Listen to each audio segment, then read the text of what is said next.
Kodwa ebomini bethunana umntu umthetho lo wakhe soze angaxoxi. Noba uxoxa into emnandi, noba uxoxa into embi, kodwa umthetho wakhona umntu funeka avule umlomo.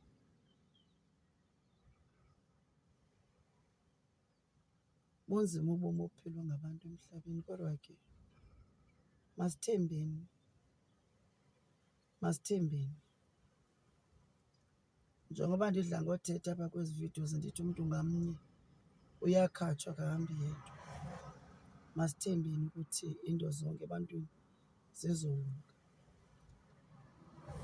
Imbangi uba izinto ebomini uzibone ingathi azilunganga, bakhona abantu abadalwe ngohlobo lwabo ebomini. Abantu abadalwanga ngokufana.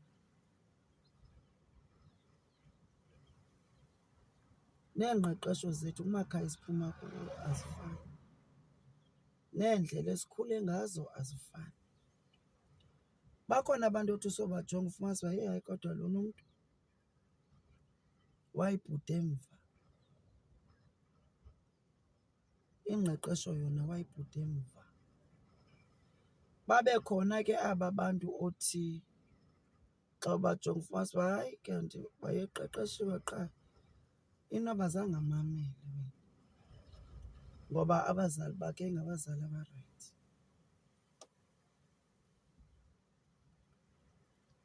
Ebomini akufunekanga ulahle ubuwena ngenxa yabanye abantu, because the minute ulahla ubuwena utsho ukuthi nawe awuzazi apho usuka khona. Ebomini funeka uhleli njena ujongile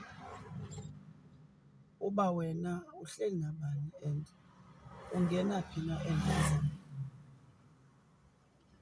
Once uyibona uba lena into ikufaka engxakini, ziphephise kuyo. Phepha kangangoko, ngoba mna ngokweyam imbono andifuni nokuxoka ndiye ndingayazi uba umntu uye afikelele into yoba makaze kwicala lomnye umntu xa kutheni, ngoba umntu wonke udalwe ngendlela yakhe.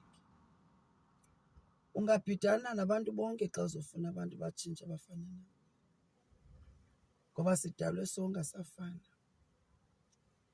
Kungekho nemfuneko yofuna unyanzelisa abantu uba mabafane nawe, ngoba aba bantu abanguwe, bengasoze babe nguwe nanini na. So akho mfuneko yoba unyanzelise abanye abantu uba nakanjani aba bantu mababe nguwe, okanye bona aba bantu mababe nale nkolo wena onayo. Yiyo laa nto kuthiwa ke kubhulisha xa ibizwa. Umntu wonke ebomini udalwe ngohlobo lwakhe.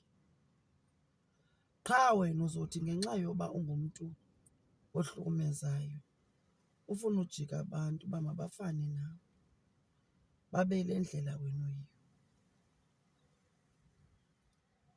Uba omnye umntu wena uyawutya umbona and yena uthi akawutyi umbona, myeke omnye umntu, ngoba noba yena laa mntu akawutyi umbona akho nto aza kumosha kuyo. Wena for the sake yoxolo novana nabantu, wena phila ubomi bakho emhlabeni until ude uhambe emhlabeni. Suxabana nabantu, sukulwa nabantu, and sufuna impixano nabantu kuba wena ufuna abantu babe nguwe. Zimisele into yokuba wena uzamlishe qha. Uyazi mna ndandinomoya ophezulu kakhulu. Ndandinomoya ophezulu ngenxa yeemeko zogula kwam, kodwa ndathi ndisobufunda ubomi ufumanise uba aba bantu abakuhlukumezayo bajike kwabona bayifumane i-punishment xa wena uzithulele. Ikhona i-punishment abayifumanayo xa uzithulele. Nangona bethule bengathethi kodwa bayangcungcutheka. Abantu abangcungcuthekisa abantu ungabenzanga nto bayangcungcutheka, ndiyakuqinisekisa. Umntu ngamnye uye athi xa ezalwa athiywe igama abe sele enayo i-surname.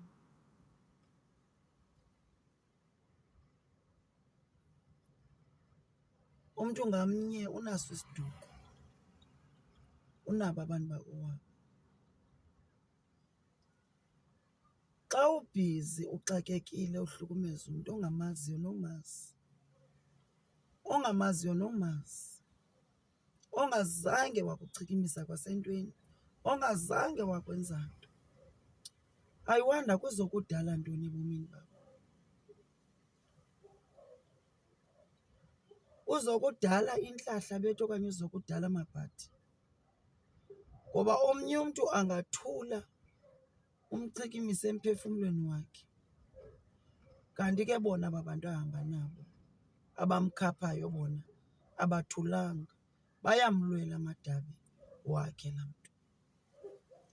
Ungazenza izinto okholwa uzenze emntwini, anditsho uba unawuzenza. Wenze kangangoko ufuna ukwenza emntwini, kodwa uzulumke ngoba aba bantu abahambi bodwa, bayalwelwa aba bantu. Xa wena ebomini unohlobo lwakho ophila ngalo, phila ngalo, xabisa abantu ngendlela bona abaphila ngazo. Abazi uba nguwe bonke abantu, bengazukwenza ngendlela wena owenza ngayo bonke abantu.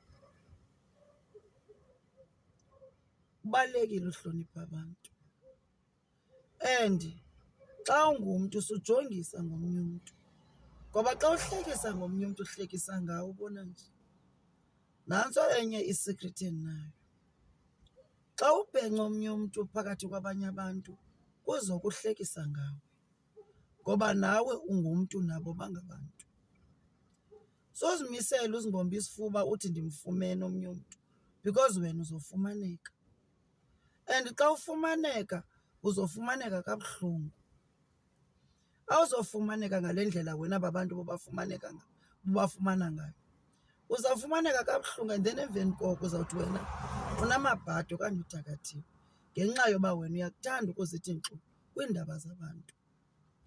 Ngolu hlobo endithetha nalo nani ndingumzali, ndithi xa ungumntu mayinda indlela yakho. As long as uba kungekho mntu okuhlukumezayo nokuchikimisayo nokubethayo nokwenza nayo nenye into, bayeka abanye abantu. Hlala endlini yakho, buyisa isidima sakho, zithande, zixabise uThixo. Wena yonke into elapha phezu komhlaba kunye nesasibhakabhakeni kanti nephantsi kolwandle uyayazi, u-in control. Akadingi bantu abazawuhambe behlukumeza abantu bebaxelela into yoba hayi wena ufanele uba ngoku uhamba lena indlela. Uyindoda apha engaxakwayo uThixo wena, and abantu bakowenu amathamba alele phantsi okuthula bakuthanda kakhulu, kodwa abakuthandi xa uhamba ungena, uhamba usenza iinkcukhu ndawo yonke. Nabo bayadana, ngoba eyona nto bayifunayo abantu abadala luxolo ebantwini bonke. Soze baguqulwe ngumntu abantu baguqulwa nguThixo, not ngumntu ohamba emhlabeni. NguThixo umntu oguqula umntu, ngoba umntu ayingowomntu, umntu ngokaThixo. Myekele kuYehova umntu, myekele umntu kuYehova, ngoba uzawuxakana naye. Kunezinto zakho ezininzi ongakakwazi uzisombulula, uzobe ubhizi ziinto zabantu ongazaziyo noba wena zizawuphela kanjani na. InguThixo owaziyo uba isiphelo sezi zinto sesi. NguYehova owazi konke, thina sazi niks.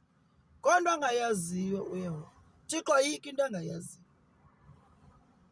Umntu owadala umntu soze abe kanti kukho into angayaziyo. Mna ndiyabhiliva kuThixo futhi ndiyabhiliva nasebantwini abalela ukuthula basekhaya. Andinalo ixesha lothetha into ethethwa ngumntu othi uThixo akekho, yaziwa nguye leyo. Kodwa mna ndiyakholelwa kuThixo uba uyaphila, and at the same time ndiyakholelwa nakwimimoya yabantu basekhaya abalela ukuthula uba bayaphila, bandilondolozile.